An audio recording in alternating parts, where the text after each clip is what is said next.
Bismillah. Saya mohon Anda fokus pada yang terakhir ini, karena ini pahala luar biasa, langsung disebutkan di dalam Al-Quran.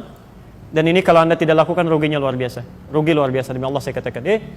Anda kalau bisa kerjakan ini, itu jaminannya di Quran, mendapatkan nikmat surga yang tidak biasa. Surga paling indah, bisa melihat Allah tanpa hijab, ada keterangan di Quran, ya. Nanti kita bacakan, bahkan disebutkan redaksi Qurannya, bahkan bisa dikatakan tingkatnya bisa lebih besar dibandingkan dengan surga. Lebih indah, lebih tinggi. Ya. Taib. Tadi ibadahnya di waktu apa namanya? Sahar. Kalau dijamakkan jadi apa? Ashar. Taib. Quran surah ke-51 ayat 18. Ayat 18 itu amalannya. Kalau ingin ayat lengkapnya dengan anugerahnya, Anda bisa mulai dari ayat 15-nya. Jadi di situ langsung disebutkan pahalanya, di surganya di mana, kenikmatannya seperti apa, dari ayat 15 sampai ayat 23. Di antara amalannya yang fokus kita sekarang ayat ke-18-nya. Innal muttaqina fi jannatin wa 'uyun. Ada sementara orang takwa yang nanti tinggalnya di taman surga. Saya mau tanya, tujuan dari puasa itu supaya apa? Takwa. La'allakum tattaqun. Al-Baqarah ayat 183. Tattaqun 19 kali diulang dalam Al-Qur'an. Baik, sekarang lihat. Nanti kalau Anda bisa takwa, di antara orang takwa ini ada yang tinggalnya di taman surga. Di orang takwa itu ada yang di taman surga, ada yang di surga seluas langit dan bumi. Ali Imran ayat 133 sampai 134 itu yang di surga seluas langit dan bumi. Yang di taman surga itu lebih indah. Perhatikan kalimatnya. Akhidhina ma atahum rabbuhum. Di antara perbedaan taman surga dengan surga yang lain, taman surga ketika Anda membutuhkan apapun itu Allah langsung yang berikan tanpa perantara. Kun fayakun, jangan dibayangkan. Ya, langsung diberikan. Tapi surga lain yang lebih rendah di bawahnya itu yang melayani pangeran surga, namanya wildanun mukhalladun. Ya. Jadi kalau Anda misalnya butuh mau minum sesuatu, maka dia datang. Kalau perempuan pangeran surga, laki-laki bidadari surga. Bi aqwabi wa abariqa wa ka'sin min ma'in. Datang membawakan gelas-gelas yang berkilauan dengan emas yang luar biasa, dihiasi mutiara-mutiara yang berkemilauan. Mala 'ainun ra'at wala udhunun sami'at wala khatara 'ala qalbi bashar. Enggak pernah kelihatan oleh mata, terdengar oleh telinga, bahkan terlintas dalam benak kita. Di Anda bayangkan sekarang pun itu enggak akan pernah seperti itu. Ya. Tapi ini tidak. Dia langsung bisa melihat Allah tanpa hijab bahkan. Quran surah 75 Al-Qiyamah ayat 22 sampai ayat 23. Di mushaf standar paling kiri sebelah atas ya. Wujuhu yauma idzin nadhirah. Orang yang nanti Anda bisa saksikan wajahnya berbinar-binar. Gembira luar biasa. Bukan karena masuk surganya. Ya. Ila rabbiha nadhirah. Dia bisa lihat Allah langsung tanpa hijab. Tanpa hijab. Ila rabbiha nadhirah. Allahu Akbar. Apa amalannya? Di antaranya Quran surah 51 ayat yang ke-18 itu. Wabil ashari hum yastaghfirun. Dan di waktu-waktu sahar itu mereka memperbanyak istighfar kepada Allah. Allahumma shalli ala Muhammad, istighfar. Minta ampun, istighfar. Jadi kalau bisa saya sarankan Anda bagi dua waktu sahar. Ya, sebagian buat makan, sebagian buat istighfar. Misal Anda makan 20 menit pertama, silakan nikmati, nyaman. Setelah itu selesai Anda tutup. Siapkan diri Anda untuk mendekat pada Allah. Itu waktu-waktu paling luar biasa. Bahkan di hadis qudsi nanti saya bacakan di akhir hadis qudsinya. Dan orang yang pertama menerima dari Nabi itu 31 orang sahabat senior. Dari Abu Bakar, Umar, Uthman, Ali dan lain sebagainya. Itu Masya Allah. Perhatikan ya. Yanzilu tabaraka wa ta'ala. Allah subhanahu wa ta'ala senantiasa mengamati. Ya. Senantiasa mengamati ila sama'id dunya, ke langit dunia. Di akhir sepertiga malam, akhir menjelang fajar tadi. Kemudian mulai berkata pada hambanya, fayaqulu ya ibadi, hei hambaku, siapa yang memohon rahmat kepadaku aku berikan, yang meminta aku kabulkan. Wa man istaghfara li ghafartu lah. Dan bila ada orang yang memohon ampunan kepadaku, aku ampuni seketika dosa-dosanya. Aku ampuni seketika dosa-dosanya. Saya mau kepada yang pertama dulu. Jika Anda bisa maksimalkan di sini amalan Qur'annya, wabil ashari hum yastaghfirun. Mereka beristighfar. Maaf, kalau mereka itu satu orang atau dua orang? Banyak orang. Banyak. Artinya Anda bisa amalkan bersama keluarga. Jangan cuma sendiri-sendiri. Coba lihat ya, dampaknya, efeknya kepada kita itu ketika Anda duduk selesai makan dengan keluarga, mulai simpan makanan, teguhkan hati kita. Yuk kumpul bareng-bareng. Mulai ayahnya dulu ya, memberikan gambaran. Ma, kalau selama ini papa punya salah termasuk pada kalian anak-anakku, mohon dimaafkan.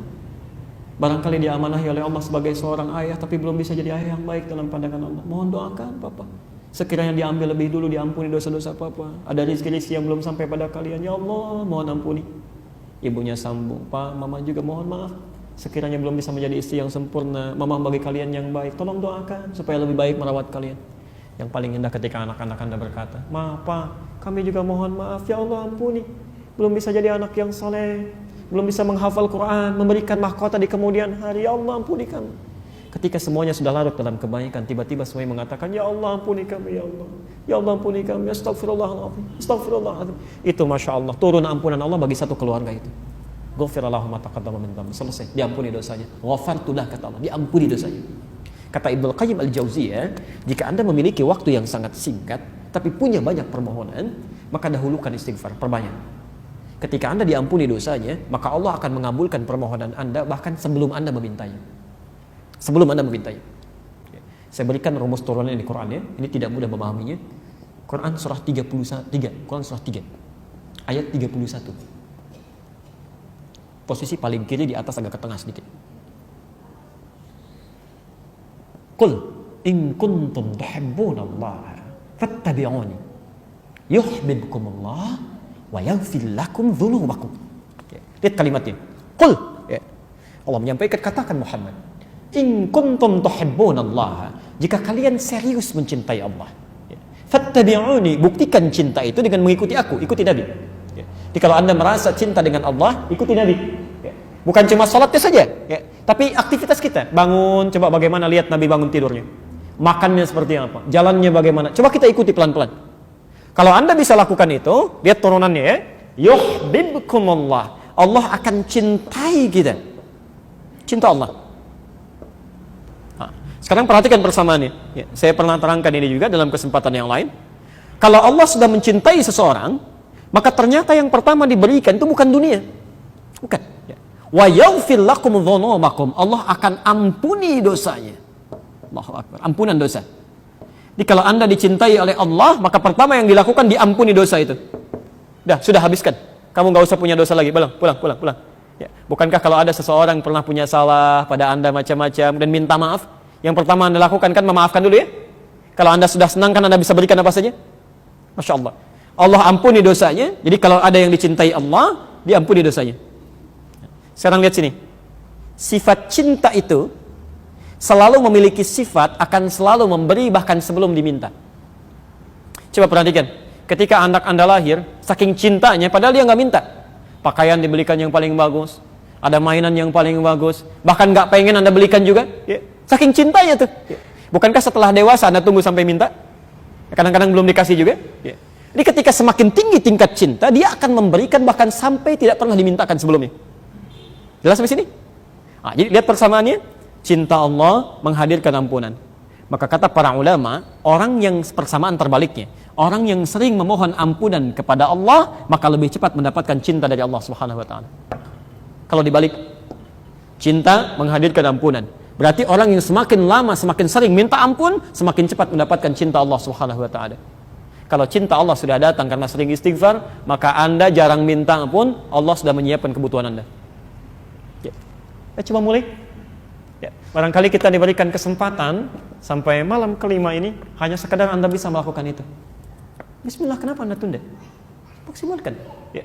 Jangan banyak mainnya. Ibadi, khalaqtuka lil ibadah fala tal'ab. Kata Allah, hambaku, kamu ini saya ciptakan untuk ibadah, jangan banyak main. Jangan banyak main pada yang tidak penting maksudnya, pada yang tidak penting. Tapi godaannya tidak mudah ya. Ya, begitu Anda mau makan supaya suasana ada sedikit banyak, ya tidak terlalu sepi, Anda lihat TV ternyata racun semua di sini. Ya, coba lihat, perhatikan ya, yang tidak ada di luar Ramadan sampai ada di Ramadan. Orang tidak jelas tampilan macam-macamnya. Itu sesungguhnya ujian bagi kita. Matikan aja. Ambil suasana yang enaknya, manfaatkan. Cuma 10 menit kok. Nunggu besok lagi belum tentu hidup. Ya, mau kapan lagi kita ambil? Barangkali mungkin, maaf ya, di antaranya juga ada doa-doa Anda yang belum dikabulkan karena Anda harus melakukan pada saat itu. Barangkali begitu. Ya, cobalah mulai. Ya. Kadang memang setannya luar biasa tuh. Jam terbangnya tinggi sekali, Pak. Ya, Bu ya. Begitu ibu mau mulai, kadang diajak main-main juga tuh. Pak, yuk besok siap. Baik, begitu dia mulai, Pak, mohon maaf selama ini mama belum sempurna, banyak salahnya. Emang, kadang-kadang tetap masuknya itu. Perlu penyesuaian ya. Bismillah, mulai.